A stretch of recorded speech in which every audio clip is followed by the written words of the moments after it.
vendo,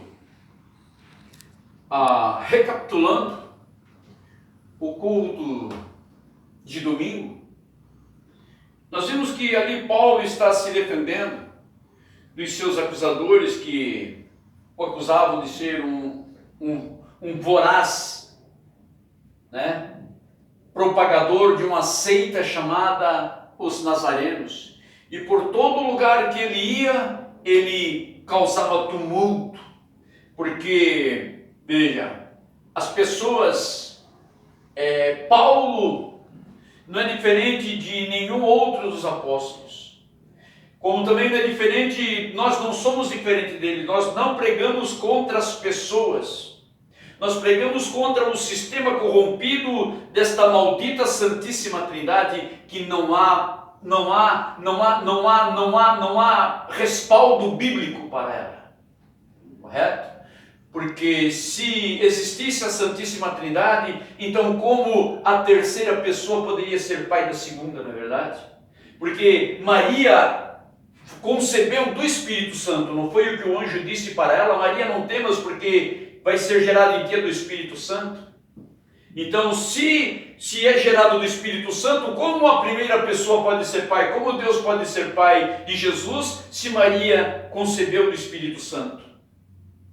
Quando José tentou deixar ela disse: não tema, José, porque o que está gerado na Maria é do Espírito Santo. Então, isso lança por terra esta maldita, veja, este maldito dogma estabelecido por Constantino Domingues. Veja, em 300 no Concílio de Nicéia, em Roma. Então veja, então as pessoas, veja, por isso a Bíblia diz: corrija o homem sábio e ele se alegrará, corrija o tolo e ele se enfurecerá. Não é verdade? Então veja, ali veja bem, as pessoas que realmente, na verdade, então, aquelas pessoas que assim, elas colocam um credo, um ismo, um dogma, uma religião acima da palavra, então essas pessoas eram as que se ofendiam contra o apóstolo Paulo. Quem? Os judeus, aqueles mesmos que crucificaram Jesus. Então veja, e Paulo falou: aquilo que ele chama de seita, eu sirvo ao Deus de nossos pais. Não é verdade? Porque recusar os apóstolos é recusar a Jesus. Não vai haver misericórdia. Não pode. Então ali, Paulo, ele começou a se defender e dizendo que ele foi, veja, e aqui ele continua então a sua defesa. Não é verdade? Ora, há muitos anos depois, vim trazer à minha nação esmolas e ofertas. Veja, Paulo estava ali em Jerusalém para trazer esmolas, ofertas para, veja, o povo que, veja, Israel estava passando por uma fase triste, não é verdade? Veja. E nisto me acharam já santificado no templo, não em ajuntamento, nem com alvoroço, uns certos judeus da Ásia, veja, os quais convinha que estivessem presentes perante ti e me acusassem, se alguma coisa contra mim tivessem. Veja bem, quando você lança, veja bem, não para ser superior, para ser eu sei, eu não sei, você está entendendo? Quando você lança um desafio para estes tais que se dizem, né, que são os pastores, presbíteros e padres, e veja, quando você lança um desafio, não é verdade? Me prove uma pessoa batizada na Santíssima Trindade na Bíblia, onde Paulo e Pedro batizaram, alguns dos discípulos batizaram alguém. Veja, eles simplesmente, eles somem.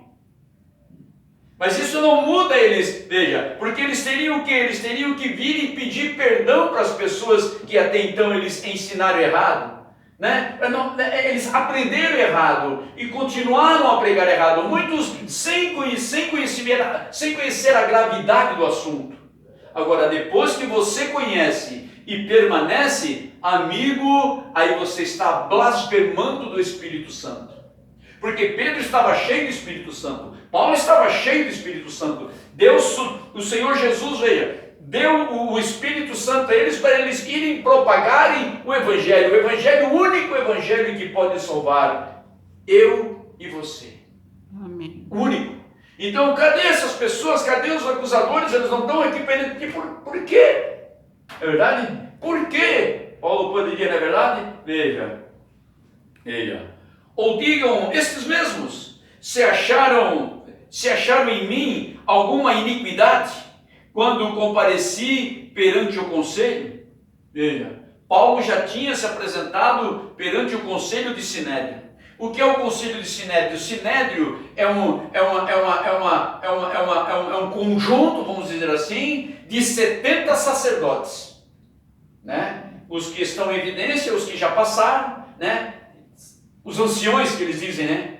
Então veja, eram 70 sacerdotes, formava o conselho do Sinédrio. Então, cadê esses homens? Veja bem, olha, a não ser estas palavras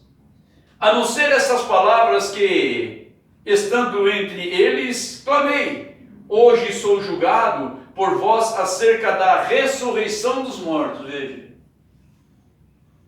Veja. O que Paulo pregou, veja, que eles também não criam na ressurreição dos mortos. Não é verdade?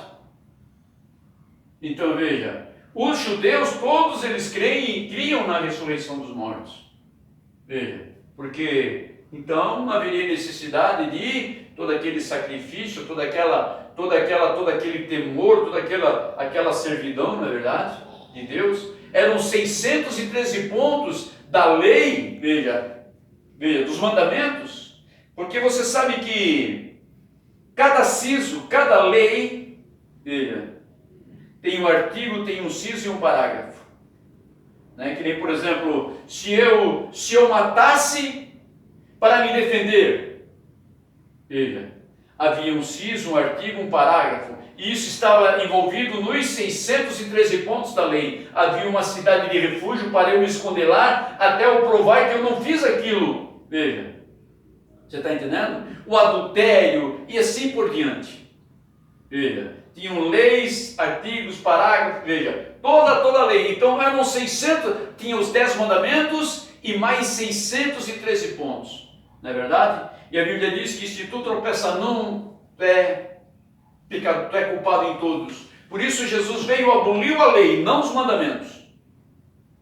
Tanto, não é verdade? Jesus aboliu a lei, isso nós aprendemos com o profeta desta era. Na verdade, o nosso amado irmão Branham. Na verdade, que Jesus Cristo ele veio para abrogar as leis, não os mandamentos. Na verdade? Então veja, e é nisso que nós nos firmamos. Veja bem, é nisso. Então eles estavam acusando Paulo de quê? De pregar contra a circuncisão, dizer que a circuncisão da carne não é mais, veja, mas a do coração. Veja. E nós vimos que não há lei, não há mandamento que diz circuncidarás. Na verdade, não. Isso foi um pacto que Deus fez com Abraão. Isso não está nos 10 mandamentos. Correto? Então veja, por quê? Porque os 10 mandamentos veio bem depois, veja, veio pela quarta geração, se não me engano. Abraão, Isaac, Jacó. Na quarta geração, Abraão, seu filho Isaac, seu neto Jacó e os seus bisnetos, os judeus, na verdade, de cada tribo, de cada filho de Jacó, de Israel, Deus constituiu uma tribo para formar Israel. 12 tribos. Israel é composta de 12 tribos, 12 filhos de Jacó, e depois foi mudado o nome dele para Israel. Então veja, era isso que eles estavam acusando Paulo, Porque veja, não havia mandamento para a circuncisão. Você está entendendo? Veja, e Jesus ele veio para quebrar todas essas leis. Então veja, o apóstolo Paulo veio fazendo, veja, agora veja bem, para você ressuscitar, veja bem, não haveria mais a necessidade de sacrifício de animais, porque o sangue de animal cobre o pecado, mas não tira o desejo do pecador pecar. Agora, o sangue de Jesus não, o Cordeiro de Deus que tira o pecado do mundo, ele perdoa o meu pecado e tira o desejo de eu pecar. Veja, ele tira o desejo. Veja. Mas se eu quiser agora simplesmente fechar a minha Bíblia e voltar para o mundo, eu posso. Porque Deus me deu esse livre-arbítrio. Por um tempo eu vou lá, vou beber um porre, não vou num prostíbulo, o Espírito Santo vai estar ali me acusando, me apontando, querendo me trazer de novo, mas chega um tempo, quando eu resisto, o que ele faz? Ele sai. Então aquilo já não passa mais ter, veja, eu não passo mais ter encargo de consciência, então aí você está morto. Deus os abençoe em nome de Jesus Cristo.